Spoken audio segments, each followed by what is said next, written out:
સુરત ખાતે શ્રેષ્ઠ કર્મયોગી દિવ્યાંગ ટ્રસ્ટ દ્વારા નારી રત્ન સન્માન સમારોહ યોજાયો. દિવ્યાંગજનોની સેવા કરતી પ્રમુખ બહેનોને સન્માનિત કરાયા.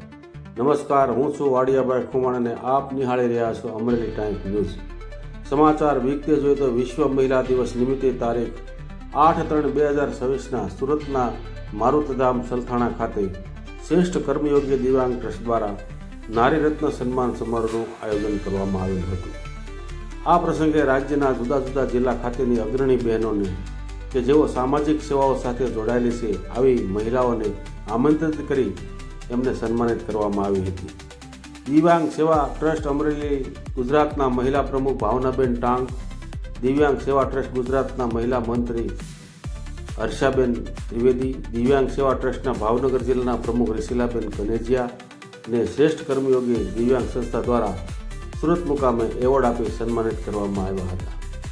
સારકુંડલા મહિલા દિવ્યાંગ દીપ સેવા ટ્રસ્ટના મહિલા પ્રમુખ કાજલબેન ચૌહાણ અને અમરેલી જિલ્લા પ્રમુખ અલકાબેન વસાણી અને વકીલ શ્રી અલ્પાબેન ભટ્ટને પણ એવોર્ડ આપી સન્માનિત કરવામાં આવ્યા હતા.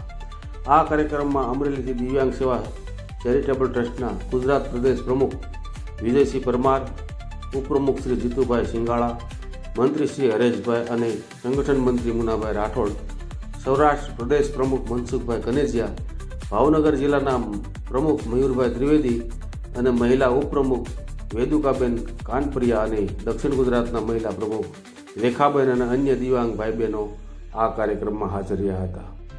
વિશ્વ મહિલા દિવસ નિમિત્તે રાખવામાં આવેલ આ કાર્યક્રમમાં શ્રેષ્ઠ કર્મયોગી સંસ્થા સુરત દ્વારા ખૂબ સરસ રીતે આયોજન કરવામાં આવ્યું હતું અને આમંત્રિત મહેમાનો માટે ભોજન પ્રસાદની વ્યવસ્થા પણ કરવામાં આવી હતી. અહેવાલ વાડિયાભાઈ કુમાર, અમરેલી ટાઈમ્સ ન્યૂઝ, અમરેલી.